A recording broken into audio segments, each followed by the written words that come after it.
邀请净空到这边来参访，有这么一个很好的机缘，跟诸位同学在一起参学。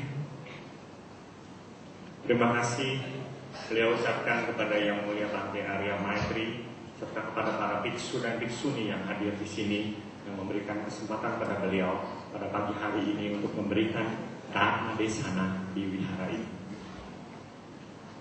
进来的时候看到道场的匾额广化一尘禅寺。 Pagi hari ini beliau dapat melihat Ekayana wihara yang begitu megah dan baik dan bagus. 广化想的是福建莆田的广化寺。我们看到这个名称，感到非常的亲切。 Karena wihara Ekayana ini merupakan bagian daripada Guanghuasi. Guanghuasi adalah sebuah wihara yang ada di provinsi Hokkien dan kita tentunya begitu dekat hubungannya dengan wihara tersebut.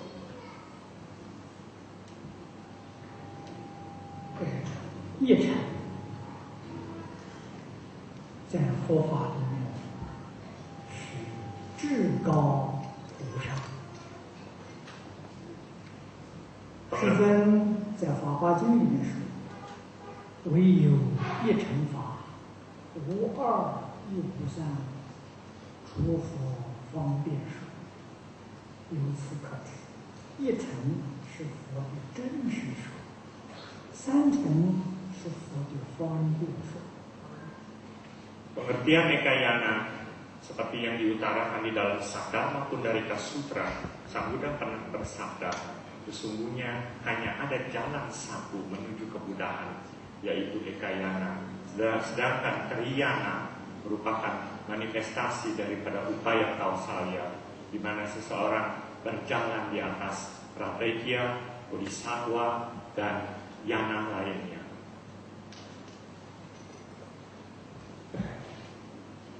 确实，在中国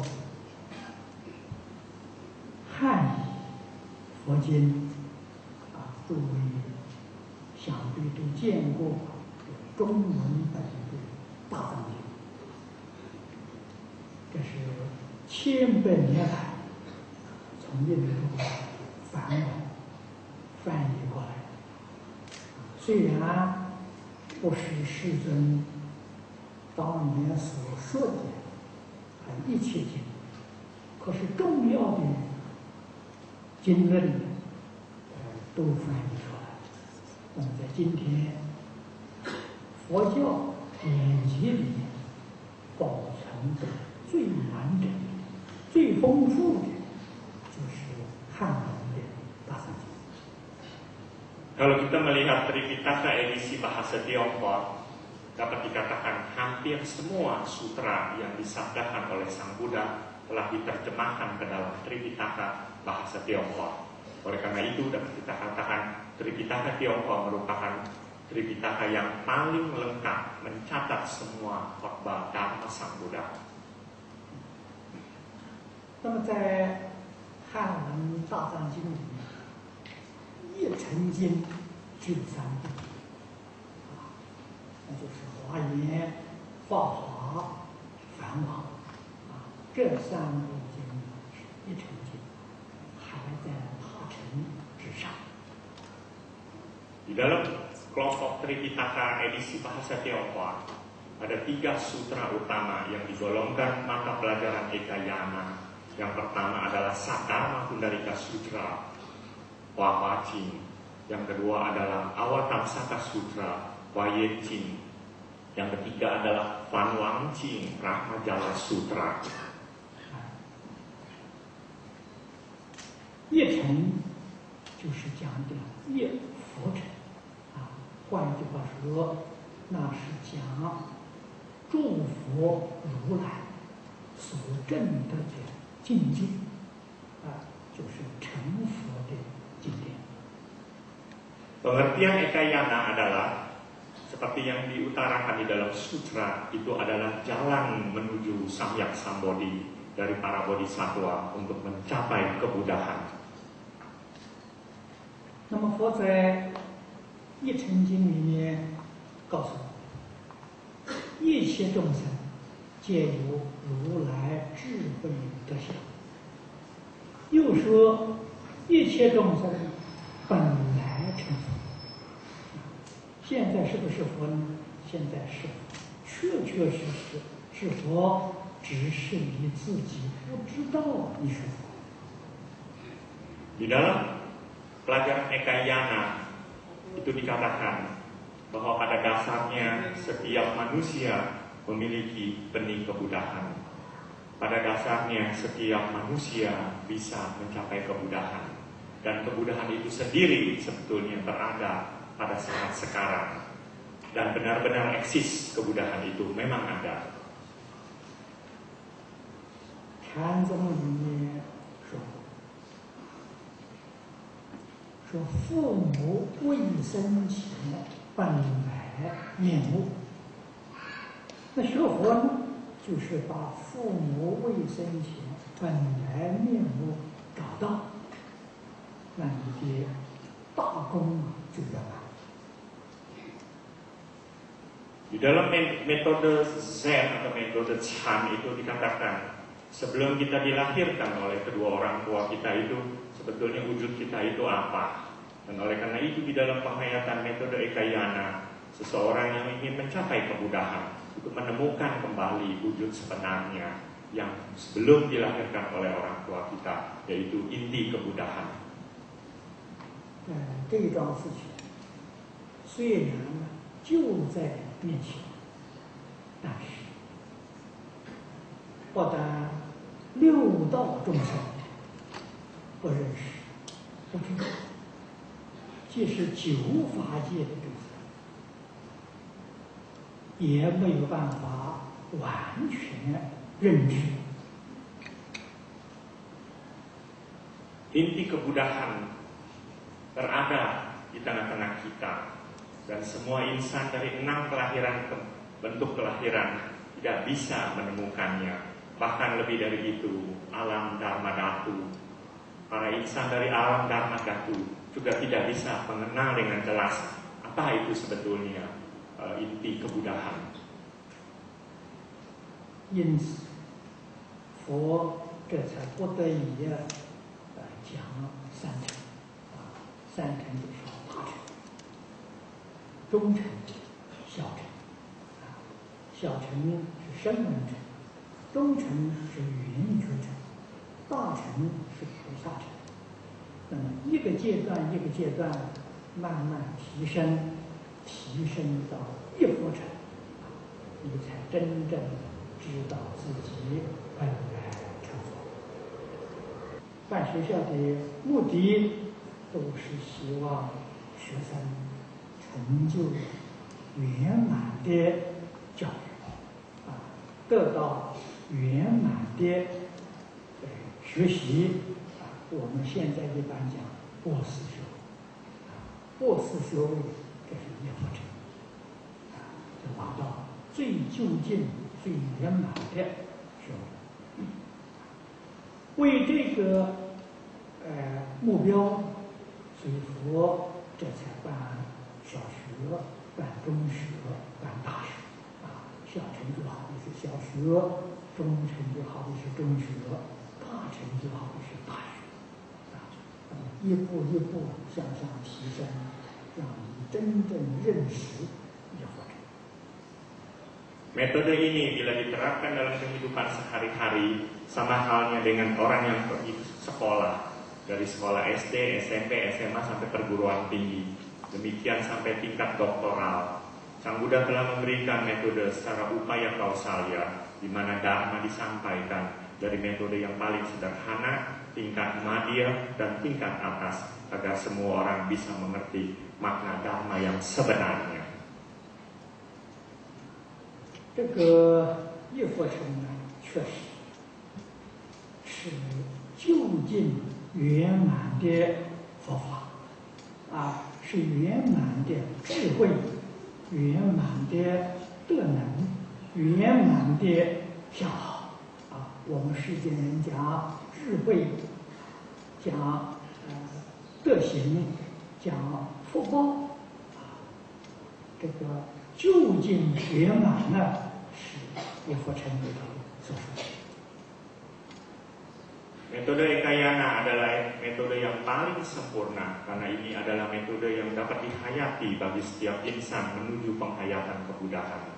Seperti yang kita sering berkata tentang kebijaksanaan, tentang moralitas, dan tentang pahala duniawi. Semua dapat dihayati dalam penghayatan metode Ekayana tersebut. 叶佛成就是法性，就是佛性，就是真如自性。本来具足，没有生命，也没有过去、现在、未来。正如同今天科学里面的术语，它不是空间，它不是时间，不是空间就没有距离，不是时间就没有过去、现在、未来。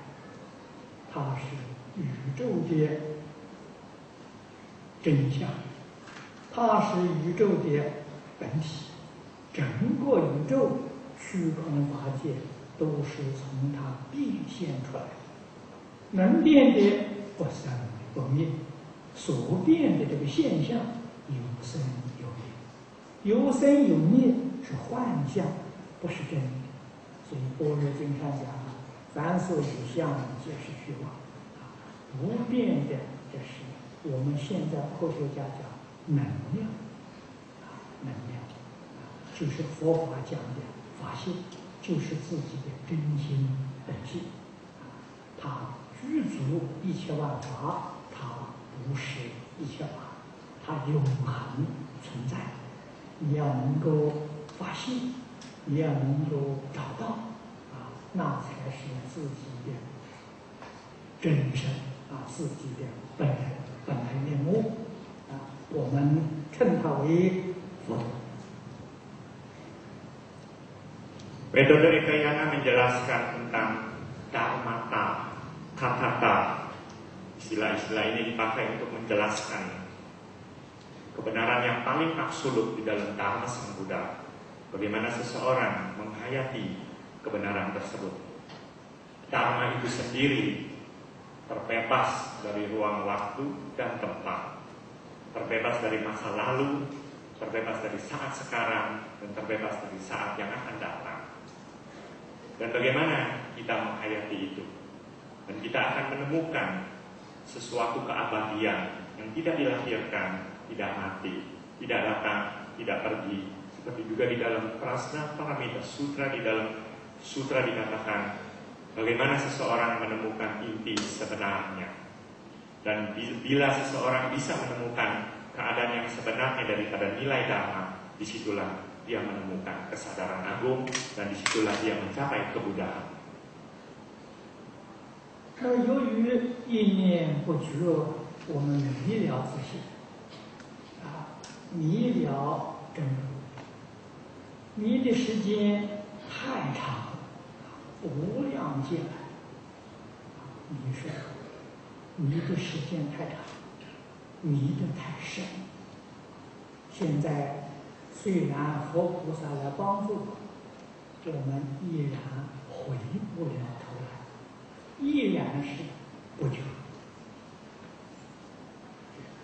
Karena kita telah berjalan dalam waktu sesat awidya yang begitu lama, sehingga kita tidak pernah sadar bahwa di dalam perjalanan waktu yang begitu panjang, kita tidak lagi menemukan inti kebenaran Dharma. Kita tidak lagi mengerti apa itu Dharma yang disampaikan oleh Buddha, sehingga kita semakin jauh. 那我们看释迦牟尼佛的教学，就能够看得出，他老人家视线成道，正得无上菩提之后，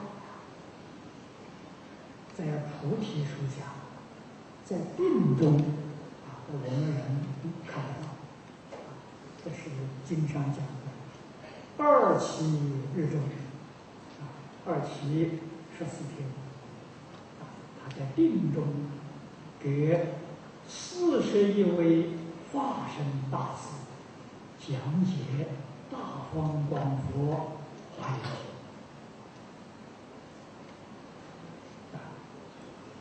这个就是一佛成。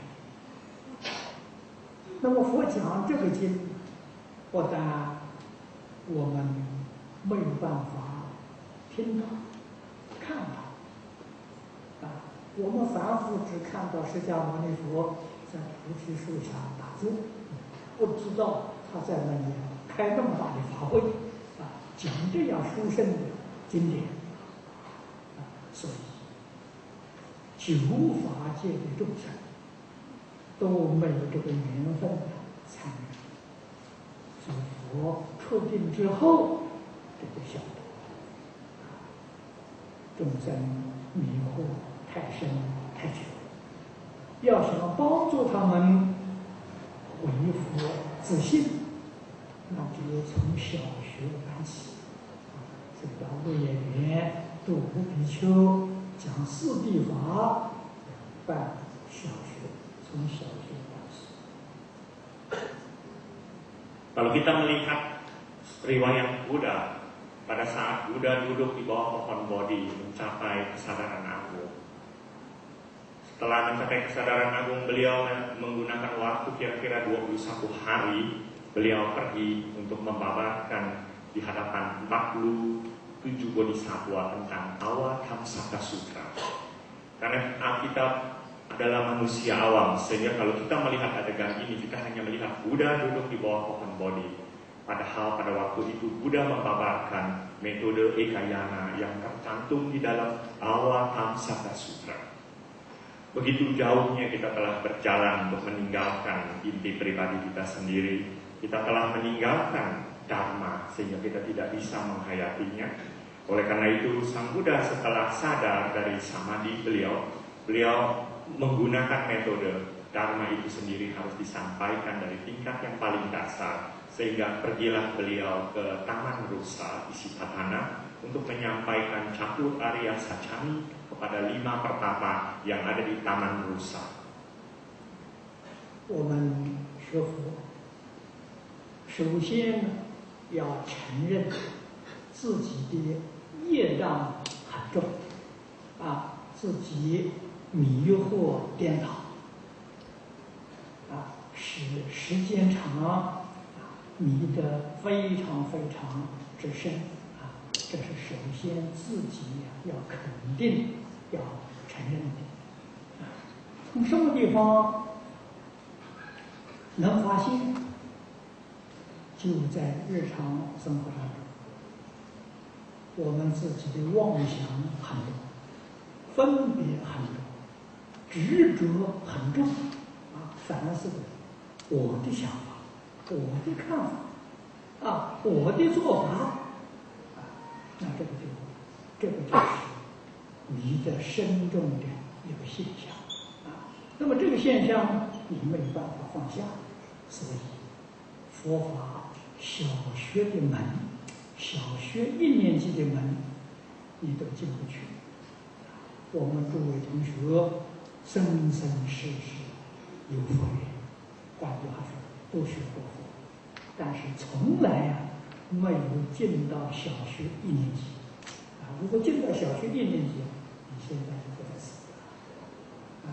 所以从来没有，就是他在念书，很用功念书，考试都不及格。所以永远没有办法考入小学1年级，生生世世都在念幼稚园，都念幼稚园小班，这是我们很可怜的地方，自己不能不知道。Kita yang belajar menghayati Dharma, kita yang menyebut diri kita sebagai seorang Buddhis, kita harus mengakui bahwa sesungguhnya karma buruk yang membelenggu diri kita begitu banyak, begitu tebalnya. Dan kita telah berputar-putar dalam roda samsara ini berkali-kali sehingga kita lupa akan jati diri kita sendiri. Kita terjatuh lagi dalam kelahiran kembali. Seperti seorang yang pergi sekolah, kita itu seperti anak TK yang tidak pernah naik tingkat kelas SD 1 pun kita belum naik. Karena kita selalu terbelenggu oleh kemelekatan kita selalu dibayangi oleh angan-angan pikiran kita yang tidak benar. Kita selalu melekat. Kita melekat pada apa ini milik kita, itu milik orang lain. Kita selalu membedah-bedahkan ini dan itu. Dan demikianlah kita terus berputar-putar dalam penderitaan sehingga kita tidak bisa membebaskan diri dari penderitaan ini. 佛在经上对于业障深重的人非常非常慈悲知道他们这个断烦恼证果位是很难的事情，这个事情不能够勉强。实在讲，佛虽然慈悲，这个事情他帮不上忙但是他用另外的方法那就是在三乘之外，这个经典上讲了许多，大小乘经典上都讲到怎样身体，怎样能够保住人身就是你来生不会堕在三恶道，你还能转人身，还能升天那么佛对于这些道理方法事实真相讲得很多，所以祖师大德们就把佛的三乘又加在天乘、人乘是五乘佛法。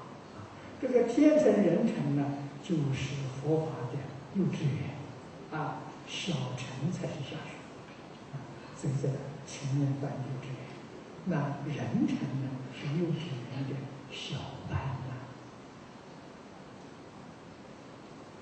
Begitu penuh welas asihnya Buddha membabarkan Dharma, tetapi sebaliknya kilesa yang membelenggu umat manusia dan para insan begitu ketebalnya, sehingga masih banyak orang sulit untuk mencapai kebebasan berdasarkan Dharma yang dikhotbahkan oleh beliau.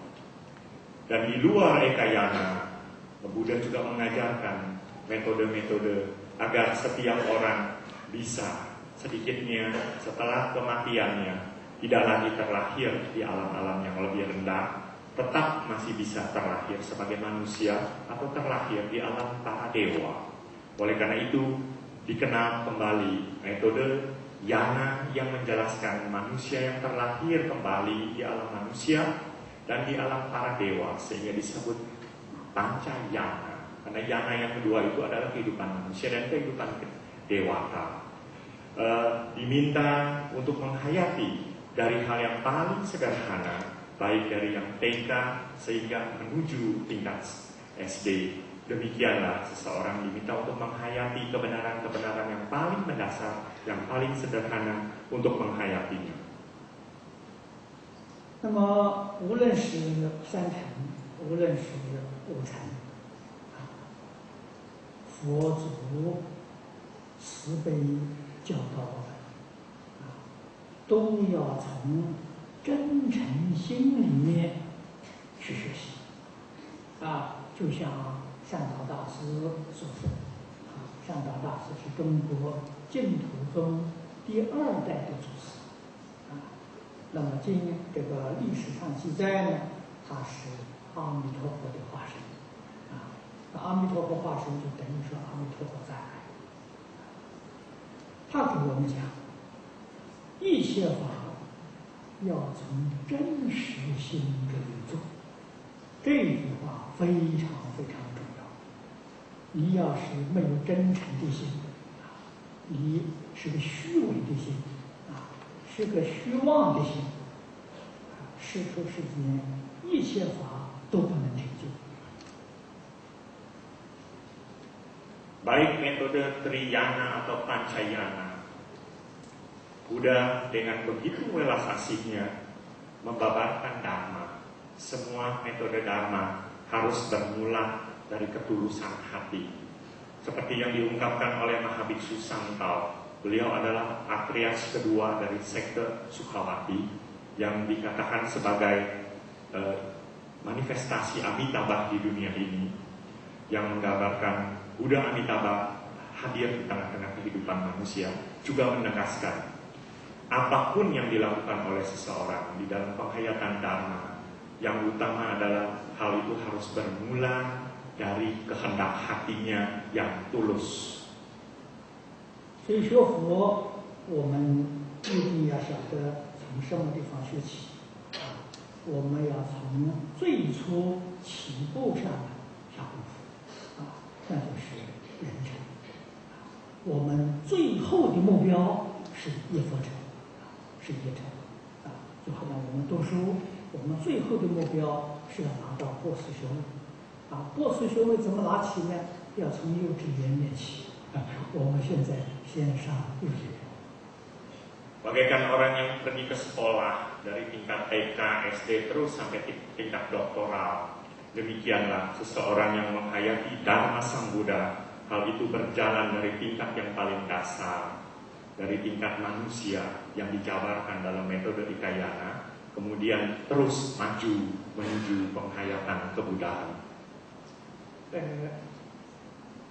悟成佛法，经典都非常丰富所以不能不读经，不能不研究教理佛在经上常常教导我们要深解义趣所以这个经呢，越了解的越深越好经典里面字字句句都是无量义不是一个意思，无量义你没有智慧，你看不出来，你不能够懂得，你就不会得受用所以我们要认真入理的学经教学多少呢？我们就做多少，一定要把它落实。如果不能够把经典的教诲变成自己的思想、见解、行为，我们就不是真正学佛就经不是念经没用处你会念，你不懂得经的意思，不能够落实，把经典变成自己的生活行为这样学佛了。那就像前天我去访问瓦西格先生他给我讲了一句话很有味道。现在很多宗教徒只认识上帝的衣服，上帝在哪里不知道。这个话讲得很幽默，很有道理你信仰佛教，你只知道佛教的形式、外表、外衣佛教真正的内容不知道。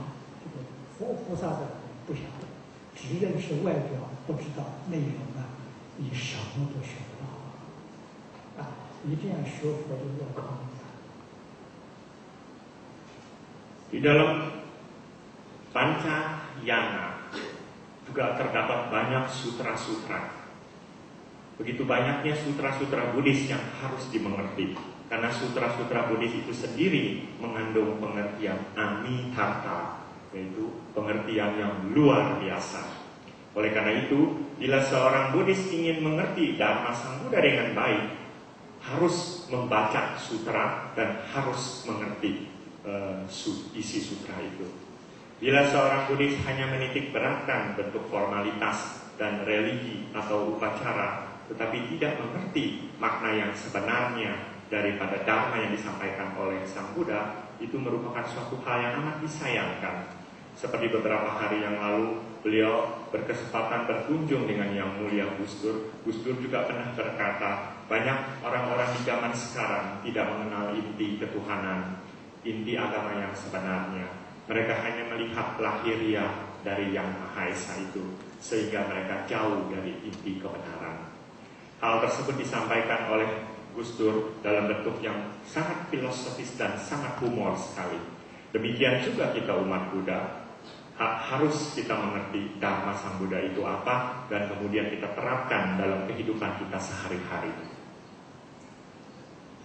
那么佛法这个最低的要求我们一定要认真学习无戒十善无戒十善是人成的佛法你真正能够保住人生，来生不会堕三恶道你一生一定要奉行，要依教奉行这个十善，佛有一部经叫《十善业道经》从这个经下手，从三皈五戒下手这是你真正的入了小学1年级那么受三皈五戒的人很多学习十善业道的人也很多甚至于他们也会讲都能够记得很熟，能背诵，但是他没有做到佛教给我们不杀生，不偷盗，不邪淫他还是会杀生那个蚊虫叮住他一巴掌就打死还是杀生那个不偷盗呢还起心动念都想占别人的便宜占别人便宜这个心这就是盗心他这个偷盗他们都没有断那么叫妄语两舌挑拨是非，说别人是非，说别人长短，天天都在造虽然晓得没用，还是要造为什么会有这种现象发生呢？从这个地方你就能够体会到自己的业障是多么重所以明知故犯，将来死了之后还是要堕三恶人生还是得不到。不是佛没有教给我们，佛教的很好，我们不听话我们不肯认真学习所以贪嗔痴慢不能断口业天天还在造身业也天天在造这是决定堕三恶道人生保不住所以你要是真正想保人生，保护人生不堕恶道，就是我们常说学佛最高的一个目标，就是要把自己的灵性向上提升。身有生死，灵性没有生死，灵性不生不灭。身是衣服，不是真的；灵性是真正的自己。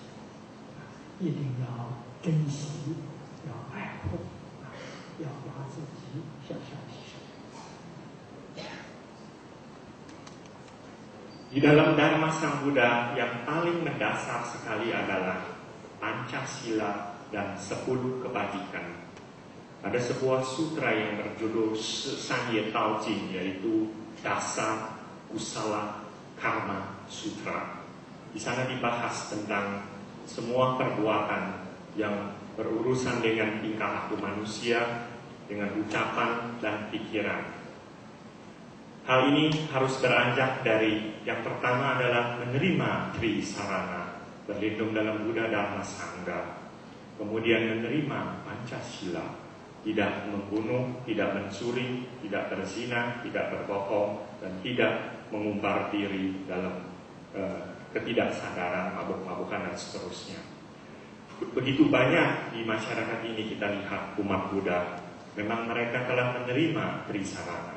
Mereka tahu tentang Pancasila, mereka tahu tentang 10 kebajikan. Tapi hal yang paling sederhana kita lihat. Pertama, tidak boleh membunuh, tapi begitu ada nyamuk menyengat, langsung dipukul. Tidak boleh mencuri, tetapi selalu timbul niat untuk mencuri. Niat untuk memperdaya orang lain dan mencari manfaat di sela-sela pada saat orang meleng. Dan demikianlah kita sering alpa dan kita sering melanggar meskipun kita tahu. Dan demikianlah kita berjalan terus di dalam loba dosa moha, di dalam keserahan kita, kebencian kita, dan kebodohan batin kita. Kita berulang-ulang melakukan karma buruk yang dilakukan oleh badan jasmani, ucapan dan pikiran kita. Penghayatan dharma yang harus ditujukan adalah setiap orang Buddhis harus bisa meningkatkan diri, mensublimasikan nilai-nilai moral luhur sehingga menuju penghayatan dharma dan pencapaian kebudahan yang lebih luhur. 从总的修行纲领上来讲，这个人天是修五戒十善，那要是提升能够升到天上，天有欲界天，有色界天，有无色界天。一般经典上跟我们说有28层，所以天很复杂，不是很单纯。每一层条件都不一样。总的来说呢，他要修上品十善，那就十善做到圆满，做到真正圆满。我们今天讲都可以达满分。还要加修慈悲喜舍，叫四无量心。慈悲是爱心，喜是欢喜，法喜充满。这个喜是从智慧里面生的，舍是放下，真正能够看破放下，你才能够升到世界里。慈悲喜舍都是从禅定里面生的。色界、无色界要修四禅八定，四禅八定加上慈悲喜舍四无量心，你这才能升到天道。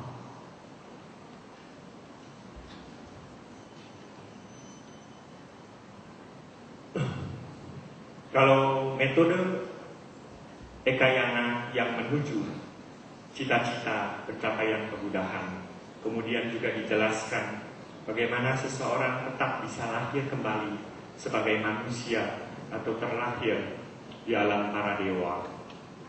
Seperti yang tadi dikatakan, salah satu yang paling mendasar adalah menerapkan Pancasila dan menerapkan 10 kebajikan.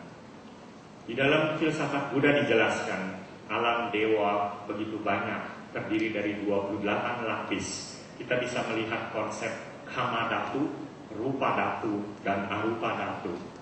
Dan kemudian kita juga lihat bahwa 10 kebajikan yang diajarkan oleh Buddha harus diterapkan dengan seuliang sin, yaitu catur apramana atau catur brahmawihara yang terdiri dari metta, karuna, mudita, dan upeka.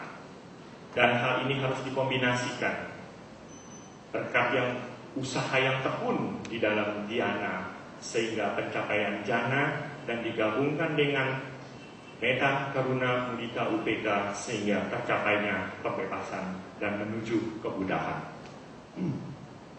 那么能有这样的伦理道德的基础，这个是用我们一般话来说呢，真是究竟圆满道德的基础。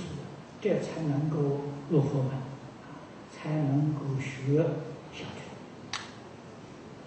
小乘第一个就是知见没有错误，我们一般讲正知正见。小乘他不会执着这个身是我，他有智慧，他很清楚身不是我，灵性是我。他懂得这个道理，所以像《金刚经》上讲的无我相，无人相，无众生相，无寿者相。换句话说，对于人生，对自己身体，对于生活环境，一切的一切，他都能够放得下，他都能够不执着，这才正小乘须陀洹果，才是佛法一年级的学生。Hanya dengan latihan yang begitu tekun di dalam penghayatan dharma, sehingga dimiliki moral-moral luhur untuk mencapai kemudahan. Di dalam metode kaum Sravakayana itu dikatakan adanya samadhi sama sangkapa, pengertian yang benar dan pandangan yang benar. Pandangan yang benar untuk melihat kebenaran ini dan kebenaran hidup, kebenaran dharma, dan itu ditekankan. Sehingga seperti juga yang ada di dalam sutra Intan dikatakan, seseorang yang telah mencapai penghayatan tersebut telah bisa membebaskan diri dari pandangan keakuan, pandangan kemelekatan terhadap para insan, dan pandangan terhadap dunia ini, sehingga seseorang bisa melepas perlahan-lahan menuju kebebasan. 一般说来，小乘学习自闭，中乘学习因缘，大乘学习六度，六波罗蜜。到一乘呢，那是大彻大悟，明心见性，学习无障碍法，离无碍，事无碍，离事无碍，事事无碍，跟着整个宇宙是一体。这是《大乘经》上所说：“十方三世佛，共同一法身，一心一智慧，令为也然。”那是入到最高的境界。所以世尊他一生的教学，从教学过程当中，我们能够体会到，他们是不断的帮助大家把自己的灵性、智慧、德行向上提升。Metode yang tersusun berdasarkan konsep untuk benar-benar bisa mengerti seperti apa yang dibahas di dalam Avatamsaka Sutra tentang tiada lagi perbedaan antara yang subjektif dan yang objektif, tiada lagi perbedaan antara yang mikro dan yang makro, sehingga terjadinya suatu kesatuan. Dan demikianlah seseorang diminta untuk mengangkat dari dasar penghayatan tersebut sehingga menuju pencapaian kemudahan. 从这个世尊一生教学我们认知佛陀在世一生都在学习没有一天空过。他自己成就之后，全心全意教化大家，从事于社会教育。用我们现在的话来说呢，是多元的社会教育。我们在经典上看到，他每天讲经说法20。那个时候，印度的20是现在的8小时，因为古印度把这个白天晚上分作6时，昼3时，夜3时那么白天呢是初日分、中日分、后日分它这么分法。夜晚呢是初夜分、中夜分、后夜分所以他们呢1时等于我们现在4小时。那他每一天2时讲经教学，就是现在的8小时。所以有人说佛教消极，我就问他，现在社会上哪一个层次教育工作的，哪一个好老师每一天跟学生上8点钟的课一天上8点钟的课，49年不间断，你说他是消极，那还有什么叫积极？不到，这样的老师找不到。那么由此可知，佛的身体好，精神体力好，他每一天能够做8小时教学的工作，这个是我们一定要知道。佛一生都在教人，他的学生这些声闻菩萨都在学习，一面学习，一面也教化众生。 Kalau kita melihat sejarah Buddha Gautama, beliau semasa hidupnya setelah pencapaian kebudahan selalu mengajar. Seperti kita ketahui di India, waktu itu dibagi 24 jam itu dibagi menjadi 6 kala, sehingga kalau Buddha berkata, dikatakan Buddha mengajar selama 2 kala, berarti Buddha mengajar 1 hari 8 jam. Demikianlah Sang Buddha selama 49 tahun. Tak henti-hentinya setiap hari 8 jam beliau mengajar. Untuk mengajar kepada para insan, kepada para manusia, untuk mengerti makna dharma yang begitu luas. Kalau ada orang mengatakan bahwa agama Buddha adalah agama yang pasif, bagaimana bisa dikatakan pasif? Kita lihat, guru Buddha telah memberikan contoh dan suri tauladan selama 8 jam setiap hari beliau selalu mengajar. Di dunia ini sulit ditemukan seorang guru yang bisa mengajar dalam waktu begitu lama, hampir setiap hari. Dan inilah yang kita harus ingat, bahwa setiap orang-orang Buddhis, setiap siswa-siswa Sang Buddha harus bisa menggunakan waktu sebaik-baiknya untuk belajar, untuk menghayati Dharma Sang Buddha. 那么佛法传到今天，后人建立许许多多这个庄严的寺院，那也设了许许多多的供养，来纪念佛法，来赞美佛法。我们天天在这里做佛事，今天的佛事就是赞颂。那赞颂，我们想想，我们的心没有诚意，为什么呢？虽然赞颂，他打妄想；虽然赞颂了，还有污念，还有贪嗔痴慢，这是什么原因呢？这是没有真正受到佛的恩惠，所以这个赞颂不是真诚。如果我们真正受到他的恩惠，那我们赞颂这个心就完全不相同。那么这个真正的恩惠是教学，现在佛教里面没有教学，所以真正的好处、真正的利益呢，我们一无所知。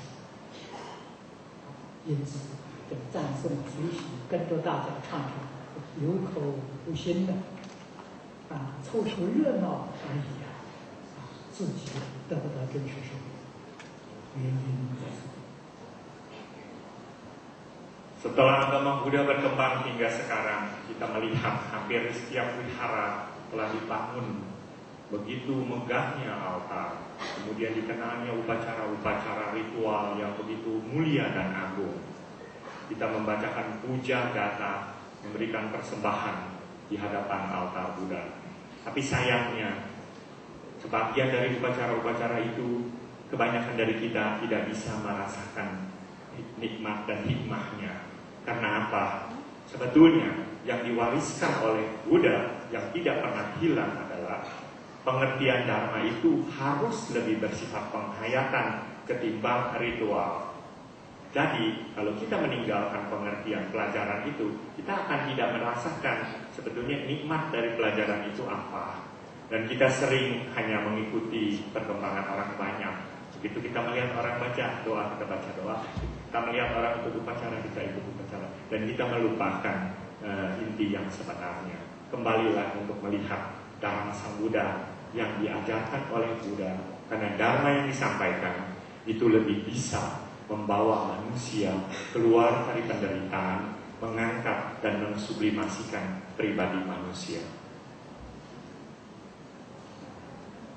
那么我们自己实在讲呢，是非常的惭愧。我们想到世尊每天教学8个小时，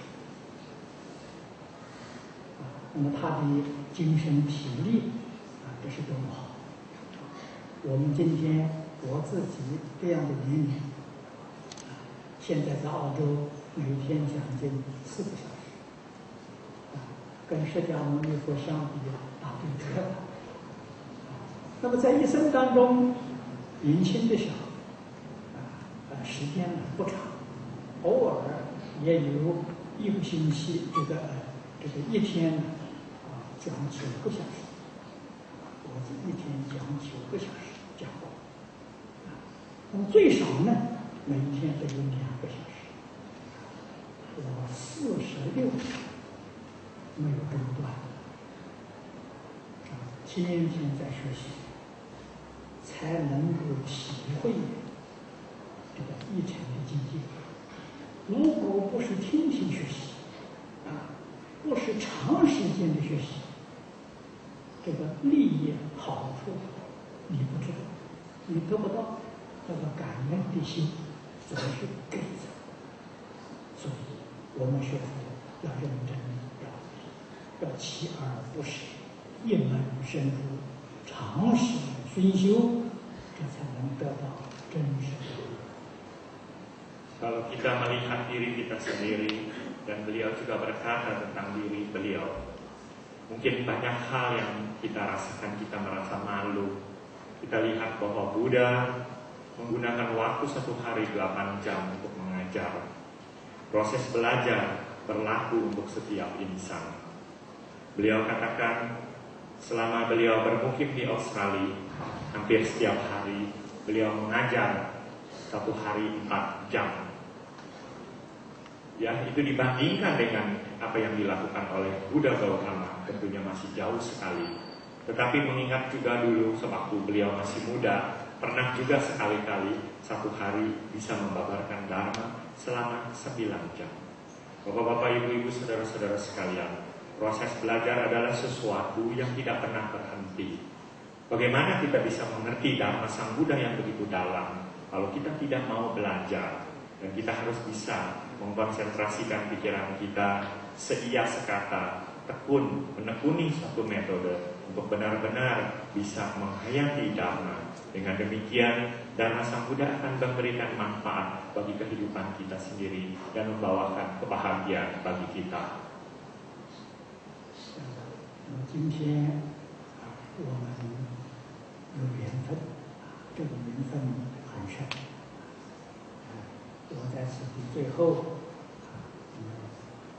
在我一生修学过程当中，提供一点跟大家做参考。我们要从十善业道入门，要从阿难问是佛即心经入门，要从三归不戒，只要把这个3种小部经认真学习好，我们的佛法就有了基础，然后向上提升，才会得到佛法的智慧，改变自己的思想，改变自己的生活行为，改变自己处事待人的态度，断一切恶，修一切善，这个样子一门深入，长时熏修，你一定得好处，一定得利益，然后你才会感恩的心。佛菩萨对你真实的利益，你就能体会到，这个赞颂呢，出自于真心。Akhirnya beliau bisa menyimpulkan suatu pengalaman beliau yang kiranya dapat berbagi dengan bapak-bapak, ibu-ibu, saudara-saudara sekalian. Di dalam penghayatan Dharma ini hendaknya bermula dari usaha untuk menciptakan kebajikan seperti yang diutarakan di dalam Dasa Kusala Karma Sutra tentang 10 perbuatan baik yang berurusan dengan badan jasmani, ucapan dan pikiran. Dan sebuah sutra di mana Ananda bertanya pada Sang Buddha itu datang dari sutra aliran selatan, dan juga tentang makna Trisarana dan Pancasila. Kita diminta untuk benar-benar mengkonsentrasikan pikiran kita, tekun melatih diri, baik dalam tingkah laku kita setiap hari, bersosialisasi dan mengerjakan tugas kita. Kita selalu berpacu dalam Dharma dan kita mentaati apa yang diajarkan oleh Sang Buddha untuk meningkatkan nilai pribadi kita, mensublimasikan sesuatu yang baik dalam diri kita, sehingga kalau waktu kita melakukan puja, baik kita membacakan puja gata atau namaskar, semua itu memanifestasikan nilai-nilai luhur yang benar-benar memberikan makna sejati bagi diri kita.